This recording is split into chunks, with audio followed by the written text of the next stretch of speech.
শুভ সকাল। শুভ সকাল দর্শক, শুভ সকাল অদিতি, তোমাকেও শুভ সকাল মৃদুল। সবাইকে আমন্ত্রণ জানাচ্ছি মেরিল স্প্ল্যাশ নিবেদিত রাঙা সকাল অনুষ্ঠানে। আজ ৭ আষাঢ় ১৪২০ বাংলা, ২১ জুন ২০১৩ শুক্রবার। আষাঢ়ের এই সকালে বাইরে কিন্তু বেশ রোদ ঝলমল করে উঠতেই দেখা যাচ্ছে। তবে গত দুদিন ধরে মৃদুল খেয়াল করেছো নিশ্চয়ই যে সকালবেলা কিছুটা রোদ থাকলেও একটা সময় কিন্তু বৃষ্টি হচ্ছে। হ্যাঁ, গত ২ দিন অবশেষে শান্তির গলিত বাণী ঝরে পড়া শুরু হয়েছে, কারণ বেশ ভালো রকমের গরম পড়ে গিয়েছিল। সত্যি আষাঢ় আমাদের আশা পূরণ করছে। মানে যেটা হচ্ছে যে বৃষ্টির গল্পটা শেষ পর্যন্ত হয়তো করতে গেলে অনেকেই বলতেন যে আর এইসব আষাঢ়ের গল্প করবেন না, আমরা তো বৃষ্টিই দেখছি না, এই আবার কোথাকার কোন গল্প। তো যাই হোক, অবশ্য বৃষ্টি এসে সেই আমাদের বিশ্বাস কর্ণের বিবাদ ভঞ্জন ঘটিয়ে দিয়েছে। তো দর্শক, আমরা আশা করি যে আরো চমৎকার এরকম কিছু বৃষ্টির দৃশ্য আমরা দেখতে পাবো এবং পরিবেশ কিছুটা ঠান্ডা হবে, তবে বন্যা যেন অবশ্যই না হয় সত্যি, এবং বজ্রপাতেও যেন মানুষের মৃত্যু আর না ঘটে। তো আমরা আজকে অতিথির কাছে নিশ্চয় চলে যেতে পারি। অতিথি, তার আগে একটু দর্শকদের মনে করে দিই, দর্শক আজকে আমাদের অতিথির সঙ্গে আমরা অবশ্যই আলাপনে যাব। তার কাছে যাওয়ার আগে আমরা মনে করিয়ে দিই যে আমাদের অতিথির সাথে আলাপনের ফাঁকে কিন্তু মাছরাঙা সংবাদ আপনাদের কাছে প্রতিদিনের মতো আমরা পৌঁছে দেব। আর সেই সংবাদটি এবার একটু পৌঁছে দিতে চাই। আমাদের প্রথম পর্যায়ে অতিথি হয়ে কে রয়েছেন?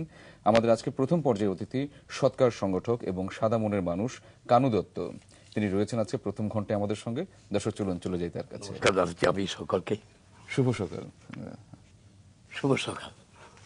আমি মাছরাঙার স্বত্বাধিকারী এবং সাংবাদিক কলা কৌশলী, এখন এখানে সমস্ত কর্মচারীবৃন্দকে আমি সাদর সম্মত এবং সকাতর আন্তরিক শুভেচ্ছা এবং কৃতজ্ঞতা জানাচ্ছি যে আমার মতো একটা সাধারণ লোককে আপনারা এই আসনে বসিয়ে মনে করিয়েছে আর টুকটা কাজ করে, সেটা হলো নিবৃত্তে কাজ করছে, সেটা মানব সেবায়। এটা আমার পেশা নয়, এটা আমার নেশা নয়, এটা আমার সেবা। আপনি যতটা সহজ করে বলছেন যে মরা পুড়িয়েছেন, এটা তো আপনি সেবা দিয়ে যাচ্ছেন শুধু। তবে এই সেবার মাধ্যমে আপনি যে কত মানুষের মনের কাছাকাছি পৌঁছে গেছেন এবং এই যে সাদা মনের মানুষ হিসেবে পরিচিতি, এটা তো আপনাদের দেওয়া সবচেয়ে বড় জিনিস হচ্ছে মানুষের একটা কোনো কাজ করার পেছনে একটা উদ্দেশ্য থাকে। তো আমার উদ্দেশ্যটা হচ্ছে এটা সেলফ স্যাটিসফ্যাকশন, যেটা হচ্ছে আত্মতৃপ্তি। একটা কাজ করে ভাত খেলে যেমন তৃপ্তি হয়, ঢেকুর উঠে খেলাম, তখন আর খেতে ইচ্ছে করে। আর এটা ভালো কাজ, এটা ঐশী শক্তির নির্দেশে আমি বুঝি ময়লা এর মধ্যে আমি স্যানিটেশন ওয়ার্কটা আমি উৎসবে করি। আচ্ছা, তারপর আপনার কোনো উৎসব দিতে আমি পাদুকা মানে জুতো পাহারা দিয়ে সেই পয়সাটা আমি বেওয়ারি সৎকারে গরিব দুঃখী যারা আমার দুস্থ নিঃস্ব বেওয়ারিশ এবং ওয়ারিশ, আমি 4টা ভাগ করেছি। আচ্ছা আচ্ছা আচ্ছা। এই যত মরদেহ আমার আসে, তো এর মধ্যে আমি ভাগ করেছি, মানে দুস্থ তারা কিছু পয়সা দিল, আর হয়তো পয়সা বাকিটা দিতে পারলো না, তার আর্থিক ক্ষমতা নেই, তখন আমাকে বাকি পয়সাটা ম্যানেজ করে তার সরকারটা আমরা করে দিতাম। এ হচ্ছে দুস্থ। নিঃস্ব হয়তো সে বলল যে দাদা আমাদের কোনো সামর্থ্য নেই, আমার বাবা মারা গেছে, আমার মামা মারা গেছে, আমি মাতৃহারা, আমি পিতৃহারা, আমি ভাতৃহারা, আমি স্ত্রীহারা। তখন আমি নিজের ফান্ড থেকে, এটা মানুষের দেওয়া সাত্বিকভাবে, যেহেতু ওয়ারিশে কাজ করছি আমি, আপ টু 17/6/2013 পর্যন্ত আমি দুস্থ করেছি 306, নিঃস্ব করেছি 89, বেওয়ারিশ করেছি 176। বেওয়ারিশ মানে করুন ফটো টটো উঠিয়ে রাখি। তারপর কেউ যদি পরে খোঁজ নেয় তো বেওয়ারিশ গুলি এসে আমি ফটোকে ম্যাটিং অ্যালবাম করেছি।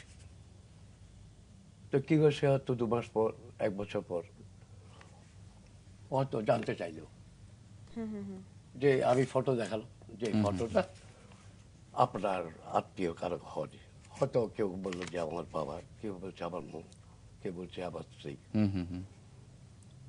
তো এইগুলি এইভাবে আমি 2077টি মরদেহ আমি সৎকার করেছি।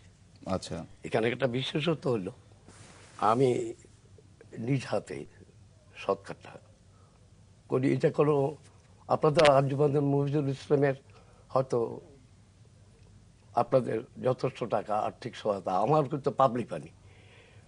একটা লোকাল রিপ্রেজেন্টেশন আছে 1960-তে আমি কুমিল্লা আসি। কুমিল্লা আসার পর একটু বেওয়ারিশের একটা ছবি দেখে মাটি চাপা দিত, বালি নদীর পাড়ে বালি চাপা দিয়ে মাত্র 20 টাকার আপনার হসপিটাল থেকে পাওয়া যেত। আমি টাকাটা নিতাম না, 20 টাকা টাকা, তাই 1 মোল্লা কেড়ি পয়সা তো হয় না তখন। বাকিটা তখন এই অবস্থা দেখে দেখলাম একটা আনম্যারিড গার্ল, হয়তো হসপিটালে কেউ ছিল না, মারা গেল, তখন ডোমের হাতে তুলে দিল। তারপর এইটা একদিন আমি দেখে হসপিটাল দেখতে গেলাম শ্মশান, দেখে দেখলাম একটা অশ্বত্থ গাছ ছিল, তো ওখানে দেখলাম আপনার শকুন, কুকুর, শ্রীগাল, কাক, একটা ডেড বডি। ওই ডেড বডিটাকে আনমেরিড গার্ল ছিল, এই তাকে নিয়ে টানা হেঁচড়া শুরু, এটা সবল দেয়, একটা চোখটা গেল, গালের একটা দিল। আমি বললাম যে এটা মায়ের কত চুমু খেলো, মায়ের স্তন খেলো যে মুখ দিয়ে, সেই মুখটা একটা ঠোকর দিল, শকুনে স্বাভাবিক। তা আমার মনে খুব খারাপ লাগলো। এই টুকে টুকু খেতে খেতে খেতে স্তনের উপরে দিল, নিম্নাঙ্গে দিল, বহিরাঙ্গে দিল, দিকে মাংসগুলি টুকু টুকু করে যারা খেতে শুরু করলো, তখন আমি দেখলাম এই man's creation is the best creation of god. অবশ্যই। আপনার আসলে যেটা আপনি বলছেন আপনার সঙ্গে আসলে সঙ্গতি দেওয়ার মতন কেউ ছিল না, বা প্রযোজনা করার মতো, বা এগিয়ে আসার মতন। কিন্তু এই যে মানুষের যখন সদিচ্ছা থাকে, আত্মবিশ্বাস থাকে, তাদের ভিতর ভালোবাসা থাকে, তখন আপনার থেকে সবকিছু জুটে যায়। হয়তো মানুষটির কিছুটা কষ্ট হয়। তো যাই হোক, আমরা আপনার সাথে এই আলাপে আরো বিস্তৃত আসতে চাই। একটু দর্শকদের আপনার সম্পর্কে নতুন করে আবারও জানিয়ে দিই। দর্শক, আমাদের সঙ্গে যিনি রয়েছেন প্রথম পর্যায়ের অতিথি হিসেবে কুমিল্লার কানু দত্ত, যিনি সৎকার সংগঠক হিসেবে অনন্য ভূমিকা রেখেছেন। খুব অল্প বয়স থেকেই সমাজসেবামূলক কাজে নিয়োজিত রয়েছেন, গড়ে তুলেছেন হিন্দু সৎকার সংঘ, আর নিজস্ব উপার্জন থেকেই দান করেন গরিবদের শিক্ষা চিকিৎসার জন্য। পাশাপাশি তিনি জনপ্রিয় কীর্তনিয়া ও বাদক।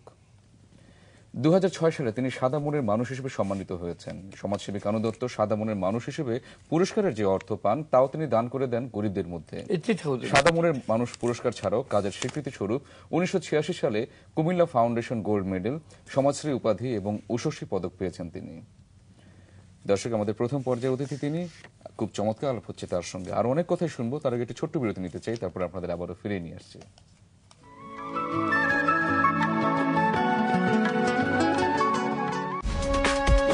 আপনারা দেখছেন মেরিল স্ল্যাশ নিবেদিত রাঙা সকাল। দর্শক, আবারও স্বাগত মেরিল স্প্ল্যাশ নিবেদিত রাঙা সকাল অনুষ্ঠানে। রাঙা সকালের প্রথম ঘন্টায় আজ আমাদের সাথে রয়েছেন একজন সাদা মনের মানুষ, সৎকার সংগঠক কানু দত্ত। আমরা তার জীবনের গল্পে ফিরে যেতে চাই, তো চলুন সরাসরি চলে যাই অতিথি আলাপনে। আমরা শুনছিলাম আপনার কাজ সম্পর্কে, আপনি যে ধরনের সেবা প্রদান করে চলেছেন মানুষের জন্য। আপনার সম্পর্কে একটু জানতে চাই। আপনার ছোটবেলাটা তো ফেনীতে আপনার জন্ম, হ্যাঁ, ওখানেই কি বড় হয়েছেন? ম্যাট্রিক পর্যন্ত ওখানে ছিলাম, চাকরি আগ পর্যন্ত ওই ফেনীতেই ছিলাম। আচ্ছা, আপনার বাবা মা সম্পর্কে জানতে চাই। আমার বাবা পোস্ট অফিসের একজন ক্যাশ অফিসার ছিলেন। আচ্ছা, ছোটখাটো একটা চাকরি করতেন। আচ্ছা। মা তো গৃহিণী। বাবার নাম স্বর্গীয় শরৎচন্দ্র দত্ত, মা স্বর্গীয়া গিরিবালা দত্ত। আমি চতুর্থ, আমার কোনো বোন নেই। এখন কাউকে বোন হিসাবে দেখলে বোন বলে ডাকতে ইচ্ছে করে। এটা আমার একটা ভিতরে ফাঁকা না পাওয়ার একটা ব্যথা ভগবান আমাকে দেননি। আমরা 8 ভাই, আচ্ছা, এর মধ্যে আমি চতুর্থ। এখন 4 জন গত হয়েছেন, না 3 জন গত হয়েছেন, 5 জন এখনো জীবিত আছেন। তো 8 জন ভাই একটি পরিবারে থাকলে সেই পরিবারে তো খেলার সাথীর অভাব হয় না। ছোটবেলায় নিশ্চয়ই নিশ্চয়ই, বেশ হ্যাঁ। দুষ্টুমি করে বেরিয়েছেন। হ্যাঁ, আমি চুরি করতাম মানুষের বাড়ি কার শশা, কার নারকেল, কার আখ, এগুলি একটা দল বেঁধে দলনেতা আমি ছিলাম। চুরি যে করি তা, তারপরে দুষ্টুমি তো সাঁতার দেওয়া, ফুটবল কাগজের, আর জাম্বুরা, ওই যে জাম্বুরা দিয়া ফুটবল খেলতাম। এই ছিল। আর কোন সমাজ ধর্মীয় অনুষ্ঠানে পাতা উঠানো, জল খাওয়ানো, একটা কাঁদানিসে ভাব, ওইটা সেবাটা করতাম। প্রসাদ দিতাম, পাতা উঠাতাম, জল খাওয়াতাম, লবণ দিতাম। তারপরে এর বিনিময়ে হয়তো ওইটা কিছু খাওয়ার দিত, এটা সবাই মিলে খেতাম। এই ছোটবেলা ও দলনেতা হিসাবে আমার একটা পরিচিতি ছিল। আচ্ছা, মানে সংগঠক হিসেবে একটা কাজ করার যে মনোবৃত্তি আপনার ভিতরে ছিল সব সময়, সেটা ছোটবেলাতেই প্রমাণিত হয়ে গেছিল। ছোটবেলা থেকে বাবা মার কাছ থেকে ওই পুজো অর্চনা আর ওই বলছে যত উৎসবাদীর ময়লা, উৎসবাদীর কাজ করবি, ভালো কাজ করবি, ততই মনের ময়লা আবর্জনাগুলি পরিষ্কার হবে। আচ্ছা, এই একটা ভাব ছিল। ওটা বাবা বোঝাতেন যে বাবা খুব সাত্বিক পুরুষ ছিলেন এবং ধর্মীয়। বাবা ভালো খোল বাজাতেন এবং ফুল বাজানো আমি বাবার কাছ থেকে শিখছি। বাবা গাইতেন, আমরা পিছনে মাইথোলজিক্যাল অন্য কোনো। আমাকে একটি কথা বলছিলেন যে তোমার বাবা যেই কীর্তন মাইথোলজিক্যাল যে হরিনাম করে তোমার যেখানে তোমার আনন্দ হয়েছে, অশ্রু, কম্প, পুলক, শিহরণ, এই 4টি অবস্থা। অশ্রু, চোখের জল আসলো, কম্প, শরীর কেঁপে উঠল, কম্প, পুলক, আনন্দ হলো। যেমন এমনি আছি, হাত উঠালাম, কীর্তনে হাত অটোমেটিক উঠে গেল।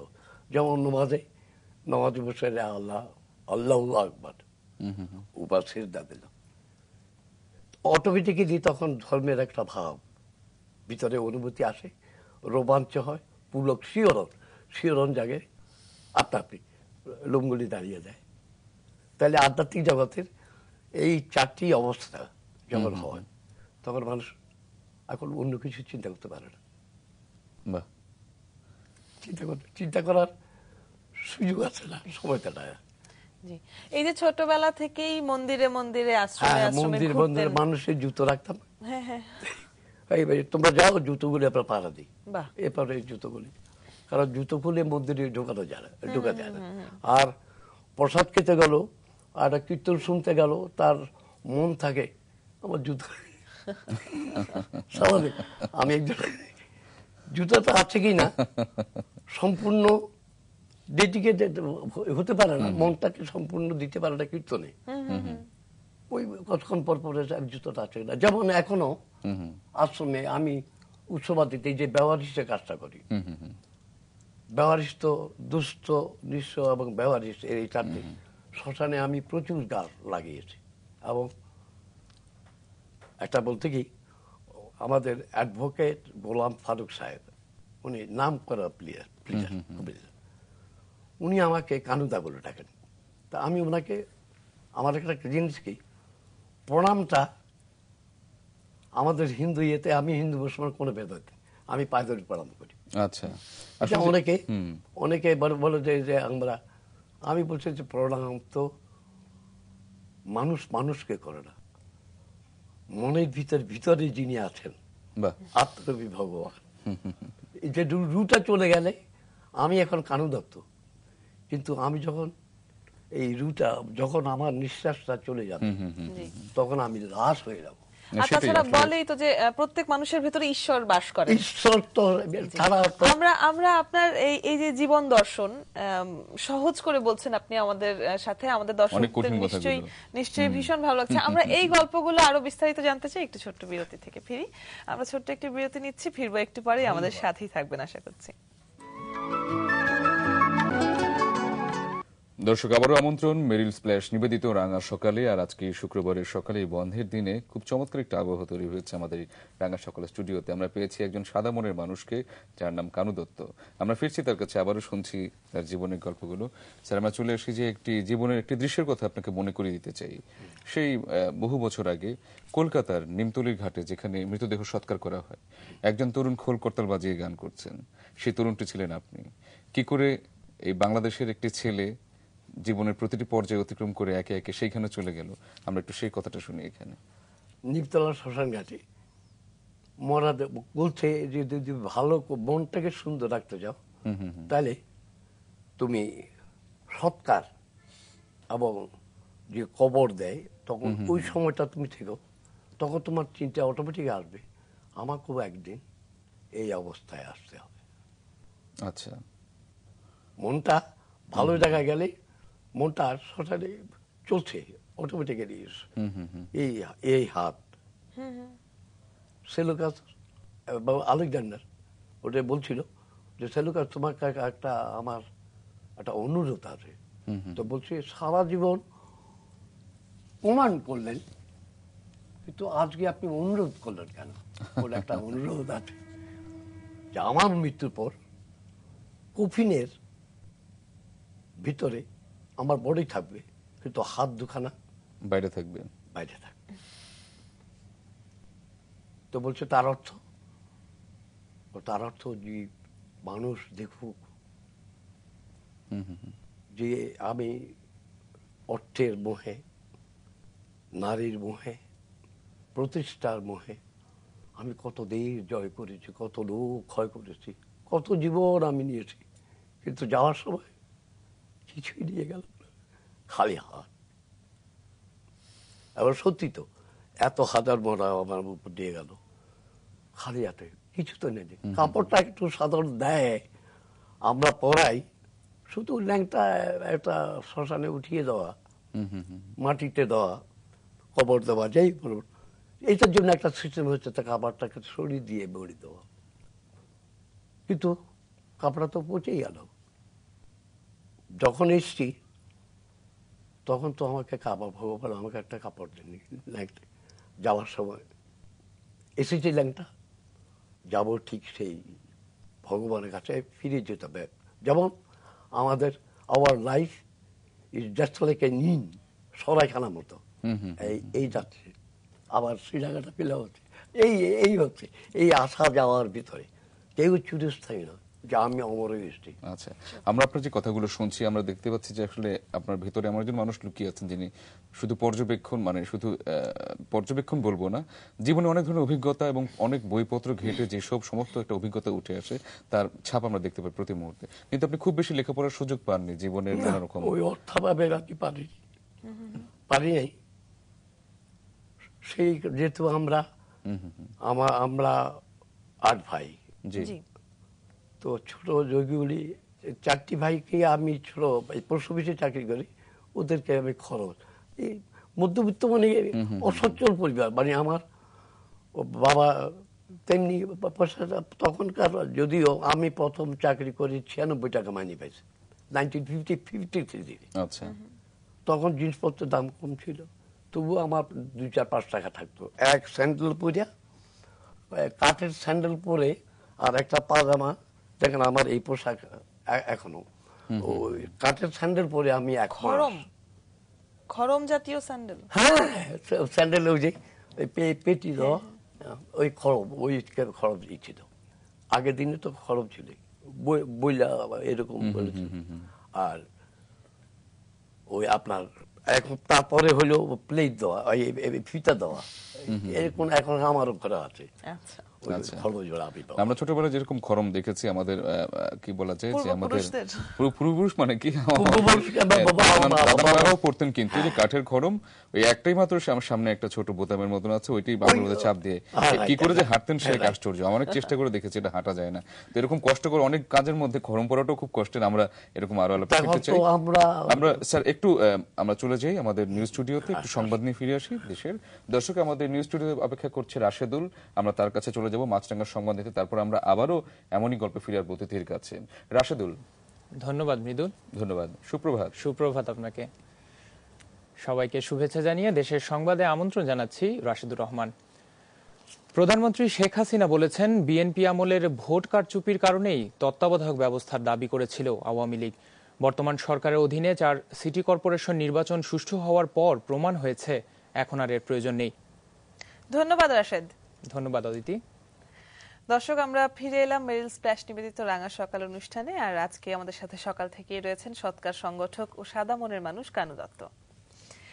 স্যার, আমরা কলকাতার গল্প শুনছিলাম। কলকাতায় আপনি কোন বয়সটিতে গেলেন এবং ওখানে কি আপনি চাকরি করছিলেন একটি বাসি কোম্পানিতে সম্ভবত? পেট্রোল আত্মীয় স্বজনের বাসায় গেলি যেমন কেমন যেন একটা বার্ডেন একটা ওই গায়ে ঘাড়ে এসে পড়লো। মানে কলকাতার এখানকার আমাদের এই দেশের লোক ওই একটা ডিম এই 4 জনে ভাগ করে খাবো। এই আমাদের নোয়াখালীতে একটা কথা আছে, কি আচ্ছা খা এই 4 জন একটা ডিম যা আছে 4 জনে ভাগ করে খাবো। এই যে আমাদের এটা এই যে আমাদের ভিতরে যে একটা হৃদ্যতা, সহমর্মিতা, শুধু নোয়াখালী নয় পুরো বাংলাদেশে আসলে আন্তরিকতার আন্তরিকতা। আমি যেহেতু ফেনীর ভাষাটা আবার নোয়াখালী ভাষায় বলছি আর কি। ওই আজকে হানজেন্না আন্ডা মুরগা একটা আন্ডা পাইছে আমাদের। আজকের সন্ধ্যেবেলা আমাদের মুরগায় আমাদের মুরগিতে একটা আন্ডা মানে ডিম পাচ্ছে। এরপর 4 জন মিলে খাবো। 4 জন এইটি আতিথেয়তা, হসপিটালিটি, এটা বাংলাদেশের ভিতরে বাইরে গেলে কোথাও খুঁজে পাওয়া যায় না। তো ওখানে চাকরিতে দেখলাম সুইচ ফ্যাক্টরিতে কাজ করেছে 12 আনা রোজে। তারপরে সবচেয়ে বড় কথা কি, আমি ইলিটারেট, আমি লেখাপড়া জানি না। ওই মুসলমান ছিল মালিক, হুইসেল মানে ফুট করে ইয়ে করে, হুইসেল বলছেন, হ্যাঁ, ওই যে ভোটটা দেয় কাগজগুলি, ওই যে ফর্মা আপনার ওই মেশিনে, লেগ মেশিনে পাস করে। তারপরে আরেকজনে এরকম ভাবে 12 আনা রোজ পেতাম। আর ওভার টাইম করলে 1 টাকা। এমনি করে পড়াশোনা খুব কষ্ট হয়েছে। তারপরে দেশের মাটিতে না খেয়ে পড়ে থাকবো, তবু তো আমার মা তো চলে যাও, আমার পড়াশোনা। আমিও আপনাদের মতো একটা জার্নালিস্ট হবো, দেশে বিদেশে ঘুরবো, এই ছিল আমার একটা। আচ্ছা, তো দেশের মাটিতে তাহলে ফিরে চলে এলেন? ফিরে চলে এলেন, তারপরে আপনার নতুন জীবন শুরু হলো দেশের মাটিতে। চাকরি উনি আমাকে দেখেই, এই পোশাকে দেখেই, পাঞ্জাবি সুপারিনটেন্ডেন্ট, উনি আমাকে দেখে বললো যে একটা কথা জিজ্ঞেস করলেন। আমি সিরিয়ালি বলছি, ইউ আর হিন্দু আর this is Pakistan, will you like to serve this state? Why not? I am born and brought up here. This is my motherland. আমি কেন এখানে চাকরি করবো না, এই দেশের সেবা করবো না? তখন বলছে তোমার হ্যান্ড রাইটিং, এখন আমার হাত খাবে। তখন আমার হ্যান্ড রাইটিং এ বাংলা ইংরেজি আমার একটা নাম ছিল। আচ্ছা, তখন ভদ্রলোক আমার পিঠে হাতে, very good handwriting, mister Dutta, I will take you. তখন পুলিশ ভেরিফিকেশন কিছু করিয়ে যাবে, উনি আমাকে নিলেন। নিয়ে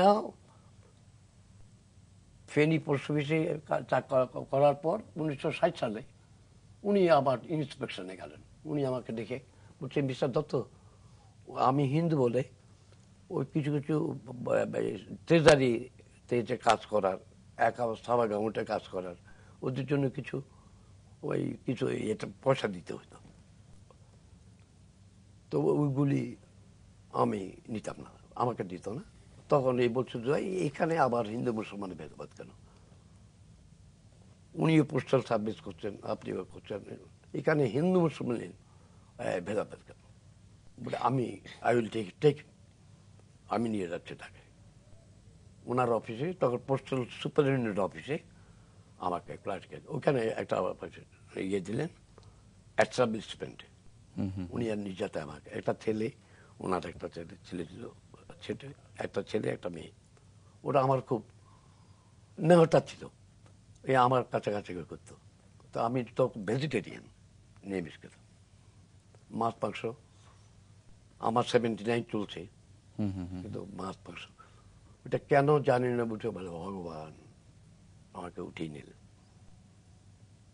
আমি ভগবানের কাছে আমি দুঃখ প্রকাশ করি না যে কেন তুমি আমাকে মাছ মাংস খাওয়াচ্ছ না, কিন্তু আমি ভালো আছি, আমার কোনো রোগ, কোনো অবশ্যই অবশ্যই যে ওই যে আমরা বলছিলাম সকাল থেকে যে ভেতরে যদি ভালোবাসা থাকে, সদিচ্ছা থাকে, তা যেমন মানুষের কাজে লাগে, হয়তো কি বলা যায় যে জীবনের হাত থেকেই তার উপহারটাও অন্যভাবে চলে আসে, হয়তো সেভাবে চলে এসেছে আপনার কাছে।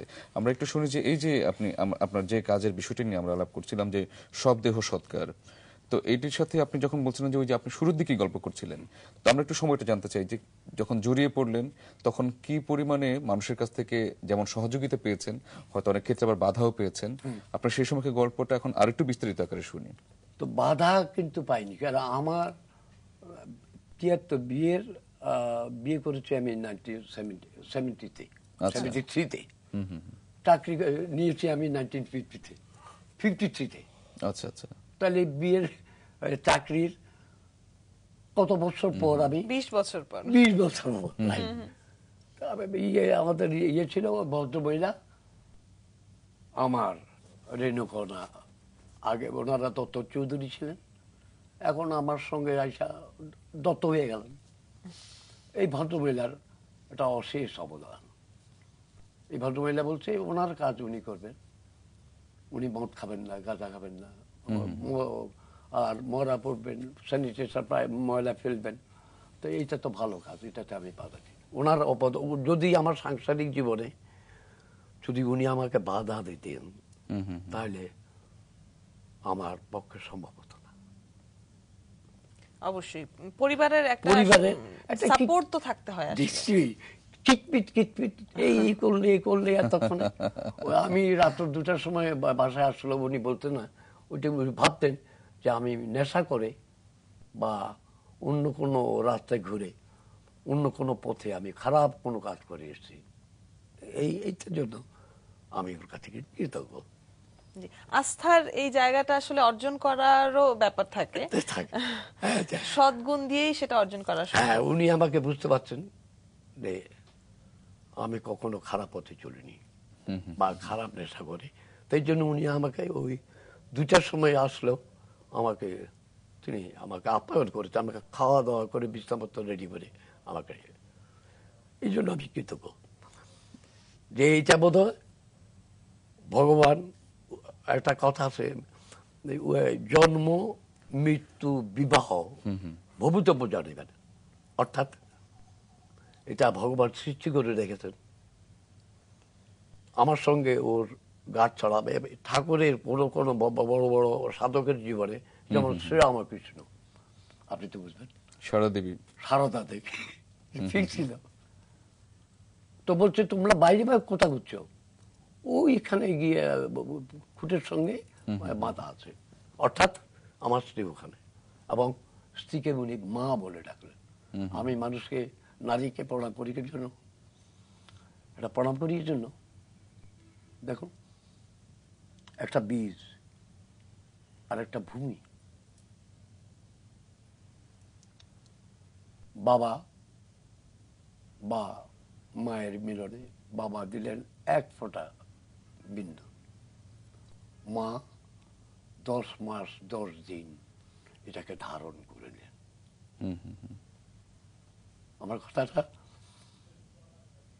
হয়তো এটা ভাবাবেগের কথা, এটা সেটাই। চিন্তা করতে। বাবা দিলেন এক ফোঁটা, মা ধারণ করলেন। এই জন্যই গর্ভধারণ প্রসাব ভাঙ্গা তাতাল মাতা গরিয়সী। এই কারণে কিন্তু আমরা পৃথিবীকে আমরা বলি যে মাতা, দেশ মাতা মাতা। বলি, আপনি দেশকে মা বলি। বীজটা মাটিতে পড়লে অঙ্কুরিত হচ্ছে। যদি বাবা এক ফোঁটা মার কাছে দিলেন, মা যদি 10 মাস 10 দিন এটাকে ধারণ না করতেন, জি, তাহলে আমি পৃথিবীতে আসতে পারতাম না। সেটাই। যার জন্য কোনো মা, স্বামী, ছেলে যখন কোনো মা মারা যায়, তখন ছেলে যখন মাকে আমি সাজিয়ে এই যখন প্রণাম করি, তখন আমি একটা প্রণাম মন্ত্র বলি। আচ্ছা, বড় বড় ডাক্তার, ইয়ে, ওই যে আমার যারা শিক্ষিত, তারা আমার মন্ত্রটা শুনে চোখে জল পেলে আমাকে পায়ে ধরে প্রণাম করে, দাদা আপনি এত সুন্দর মন্ত্র কি বলবেন? তার অর্থ হচ্ছে ও শক্তির উপান। মা প্রথম স্তনটা দিয়েছে। শান্তির উপান। বাবা 2 থাপড় দিল, মা কোথাও বাবা তোরা পোলা বানাবে, ভাই ভাই ঝগড়া করতে, আমার শান্তির উপান। আর ক্ষমার উপান। ক্ষমারূপা। বাহ, আসলে আমরা আপনি যেমন আবেগপ্রুত হয়ে উঠছেন, আমাদের দর্শকরা নিশ্চয়ই আপনার কাছ থেকে শুনতে শুনতে আমরা নতুন করে মায়ের কথাই ফিরে আসছে। আমরা বলি যে জন্মে জন্মভূমি স্বর্গাদপি গরিয়সী, তাই না? তো এই কথাগুলো কিন্তু যুগে যুগে কালে কালে সময়ে সবাই স্বীকার করতে হচ্ছে। পিতৃঋণ শোধ, কিন্তু মাতৃঋণ শোধ এক ফোঁটা দুধের ঋণ কেউ শোধ করতে পারবে না। আমরা এই আলাপে আরো আসতে চাই দর্শক। তার আগে আমরা আবারও একটি বিরতি নিতে চাই। বিরতির পর ফিরে এলাম মেরিল স্প্ল্যাশ নিবেদিত রাঙা সকাল অনুষ্ঠানে। ধন্যবাদ দর্শক আমাদের সাথে থাকবার জন্য। আর আপনাদের সাথে রয়েছে অদিতি এবং মৃদুল। আমাদের সাথে আজকের রাঙা সকালে প্রথম থেকেই রয়েছেন সৎকার সংগঠক ও সাদা মনের মানুষ কানু দত্ত। স্যার, আমরা বিরতির সময় গল্প করছিলাম, আপনার জীবনের বেশ কিছু অভিজ্ঞতা আমরা জানছি। আমাদের দর্শকদেরকে আসলে অল্প সময়ের মধ্যে আপনার এত বিস্তৃত কর্মকাণ্ড থেকে সবটুকু তুলে ধরা তো সম্ভব না। আপনি 1971 সালের কিছু কথা আমাদেরকে বলছিলেন। ওই সময়ে তো চারদিকে এত লাশ, তো এই সৎকার করার যে সেবাটা আপনি প্রদান করছেন এত বছর ধরে, সেই সময়টাতে কেমন ছিল দিনগুলো? তো দিনগুলো আমাকে ও পুলিশ, দাদা মিলিটারি, তো ইন্ডিয়ান মিলিটারি এখানে ছিল। জি। তো তারা শিখদের, অন্যান্য ইয়েদের, ওরা আমাকে সৎকার করার জন্য আমাকে ইনভাইট করতো। এবং তারা আমাকে প্রতি সম্মানে তারা গার্ড অব অনার দিয়ে আমি সৎকার করেছি। তারা উপস্থিত থাকতো যতক্ষণ না তারা লাখে টাকা দিত, সমস্ত খরচা কিন্তু তারা দিত। এবং শিখদের ওই হাত যে একটা কড়া থাকতো, সেগুলি কিন্তু আমাকে তারা দিয়ে দিত। তারা আমার সৎকার দেখে তারা আমাকে বুকে জড়িয়ে ধরত। পয়সা টয়সা তখন তো আর পয়সা টয়সা আমি নিতাম না।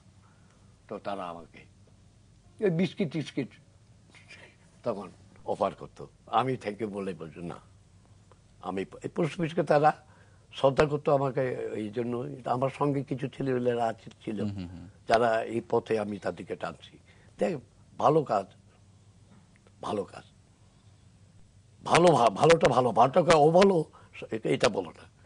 ভালো কাজে সবারই সমর্থন, সবারই একটা ভিতর থেকে একটা ডাক মারে, এটা ভালো কাজ। জি, ছেলে পেলেদেরকে আপনি তখন যেমন সংগঠিত করেছেন, এখনো তো আপনার সংগঠন রয়েছে?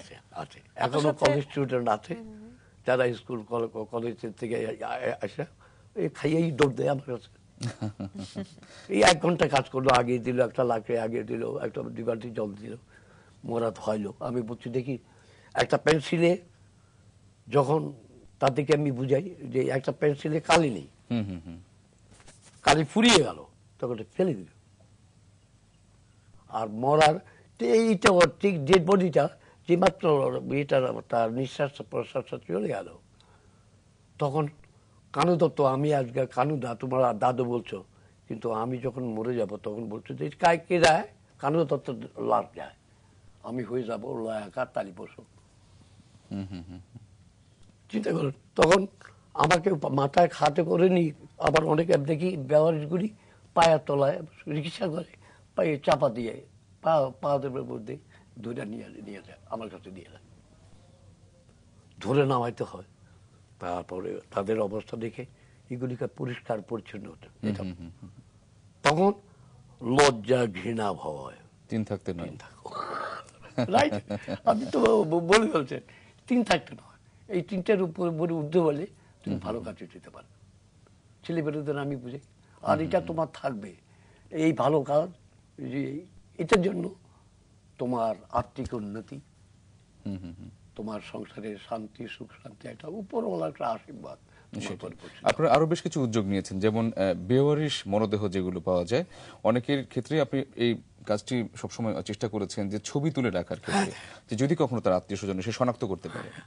তো এটির জন্য আপনার সেরকম সহযোগিতা প্রয়োজন হয়েছে না, যে মানে ক্যামেরা সরবরাহ রাখা বা সেরকম ছবি তুলে রাখা, সেটাকে আমি বললে কোনো ইয়েতে বললে, এরকম ছেলে আছে তাদের মা বাবাকে বলছি, তারা অটোমেটিক্যালি বললে দাদা ওই ব্যবহারিক আসলে আপনি আমার, তারা ওই স্বতঃস্ফূর্তভাবে আসে, এইসব ফটো ফুটেই নিয়ে গেল, সামান্য প্রিন্টের পয়সা দিলে দিলে আপনার দেয়নি, তারা ল্যামিনেটিং করে আমাকে দিয়ে দিল, আমি তাদেরকে হয়তো 20-50 টাকা দিয়ে। সেই ছবিগুলো আপনার সংগ্রহ এখনো আছে আবার ইয়েতে আমার অ্যালবামের ভিতরে।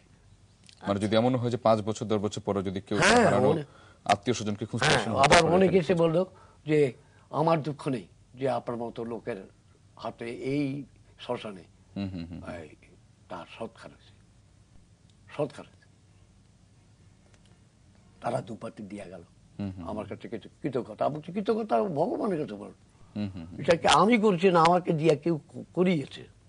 জি, আপনি বলছিলেন যে আপনি আপনার চাকরিতে কখনো প্রমোশন নেননি, যেন কুমিল্লা ছেড়ে যেতে না। তো সারা দেশেই তো আসলে এরকম শ্মশানে বেওয়ারিশ লাশ আসে, দুস্থ নিঃস্বরা আসে, তো আপনার এই সংগঠনটিকে দেশব্যাপী ছড়ানোর কোনো পরিকল্পনা কি আছে? পরিকল্পনা ওই যে এই যে এখন উপরে আমি দেখেছি যে দুস্থ নিঃস্ব বেওয়ারিশ সৎকারে হিন্দু সৎকার সঙ্গে আমি সবাইকে তো ওই নানান জায়গায় গেছে বলি, এবং সাধারণ মানুষের পরে অনেকেই তারা শ্মশান করেছে, তারা চেষ্টা করেছে, অনুপ্রাণিত হয়ে তারা চেষ্টা করেছে ওই আমরা একটা এরকম করবো, ছোটখাটো এত বড় ভাবে না হোক, আমি তাতে বুঝিয়ে দিচ্ছি আমার একটা ইয়ে আছে, গঠনতন্ত্র আছে। যেমন আমার সামনে মরা পড়ে কার বাড়িতে খেতে পারবে না, আমার সামনে বিড়ি সিগারেট খেতে পারবে না, কারো কাছ থেকে পয়সা চাইতে হবে না। তো যার জন্য আপনারা যদি কখনো, আমি আবার করছি, কখনো শ্মশানে গেলে ঠাকুরপাড়া শ্মশানের একটা নাম আছে, আর প্রতিটি লেখা বাণীগুলি আমি নিজাতে খুঁটিয়ে রাখছি। এখন একটা টয়লেট করতেছি, মেয়ে ছেলেরা শ্মশানে গেলে স্বাভাবিক প্রকৃতির ডাকে তারা যাবে কোথায়, পুরুষেরা যে কোনো জায়গায় যেতে পারে, এর মধ্যে পেয়েছে 80-90 হাজার টাকা। যেহেতু মানুষের বাড়িতে কোথাও আমি খাই না, প্রতিখানে কোনো পয়সা নিই না, আমার প্রতি মানুষের একটা শ্রদ্ধাবোধ থাকে। তখন বলি যে আমাদের কিছু না দিয়ে তোরা 2 ব্যাগ সিমেন্ট দিয়ে, এইভাবে আমি শ্মশানটা গড়ে তুলেছি। আচ্ছা, আপনি তো যেটি বলছিলেন, আপনি যে 2077টি শবদেহ আপনি সৎকার করেছেন, 2077টি, তো 101টি যখন আপনার পূর্ণ হলো তখন একটি ধর্মীয় রীতি পালন করেছিলেন, সেটা কারণ কি ছিল? এটা কারণ ছিল, শুনেন, ওই হিন্দু ধর্ম অনুযায়ী আপনি যেহেতু হিন্দু, আপনি বুঝবেন, মুসলমান ধর্ম আছে 40টা করে, তাদের পারলৌকিক উদ্যোগী উপরের জন্য, তার আত্মার সদ্গতির জন্য মানুষ ওই তার পরিবারের লোকজন চুলকানি করে না, তা আমরাও সাধ্যত করি, 1 মাসে করি, পরে কেউ 13 দিনে করে, কেউ 11 দিনে করে। তো আমি ওই যে বেওয়ারিশ গুলি আর নিঃস্ব যেগুলি, দুস্থ যেগুলি, দুস্থ হয়তো কোন রকম করলো, কিন্তু বেওয়ারিশ এবং নিঃস্বগুলি তো তাদের ক্ষমতা নেই। তখন আমি 101টা হইলে তখন আমি ওদের নামপত্র কিন্তু রেকর্ড থাকে আমার, এবং আমার সঙ্গে কারা কারা কাজ করছে তার গুলি আমার রেকর্ড থাকে, আমার ইয়ে আছে, বই আছে, সবগুলি কে ছিল, কটায় আমি নিলাম শ্মশানে, কটায় আমি কখন আমি এই সরকারের প্রথম আগুন দিলাম, কখন আমি শেষ করলাম, আমার সঙ্গে কারাগারা ছিল। একটি সুসংগঠিত প্রক্রিয়ার ভেতর দিয়ে যাচ্ছে এবং আমি আমার কথা আমার মৃত্যু পরে এটা যদি কেউ ফলো করে, এই জিনিসটাকে যদি নষ্ট না করে, এটার থেকে তারা যেন একটা গাইড পায়। এই জন্যই আমি ওইভাবে রেকর্ড করি। আমি হাত কাঁপে, তবু আমি কষ্ট করি। অবশ্যই আপনার আদর্শ, আপনার নিষ্ঠা, আপনার সততা, আপনার ভালোবাসা, আপনাদের দর্শন আশীর্বাদ জানাইলে, আপনার আত্মবিশ্বাস, সবকিছু আসলে সবকিছু মিলে যে আপনি সেই মানুষটিকে আমরা আজকে সকালে পেয়েছিলাম। আমাদের অসম্ভব ভালো লাগলো এই শুক্রবারের সকালে। আমারও ভালো লাগলো যে আপনাদের মতো লোকের সঙ্গ আমি পাওয়াতে আমি ধন্য। ভালো থাকবেন আপনি। আমার একটা প্রার্থনা, আপনারা আমার জন্য দোয়া করবেন। অবশ্যই। যে আমি আমার মৃত্যুর আগ পর্যন্ত, শেষটা যাওয়া পর্যন্ত যেন এই কাজ থেকে আমি যদি বিচ্যুত না হই। জি, আমরা অবশ্যই এরকমই চাই। আপনি দীর্ঘায়ু হন, আপনি আরো দীর্ঘদিন মানুষকে সেবা দিয়ে যান। এবং আপনি যেটা বলছিলেন যে আপনার কাছ থেকে অনুপ্রেরণা পেয়ে অনেকেই কাজ করছেন, অনেক ধন্যবাদ আপনাকে। দর্শক, আমরা চলে যাচ্ছি নিউজ স্টুডিওতে। আমাদের জন্য অপেক্ষা করছেন রাশেদ। আমরা রাশেদের কাছ থেকে খবরাখবর জেনে তারপর ছোট্ট একটি বিজ্ঞাপন বিরতিও অপেক্ষা করছে আমাদের জন্য, তারপর ফিরে আসবো দ্বিতীয় অতিথিকে নিয়ে রাঙা সকালে। চলে যাচ্ছি রাশেদের কাছে। রাশেদ। ধন্যবাদ অদিতি। ধন্যবাদ। এবার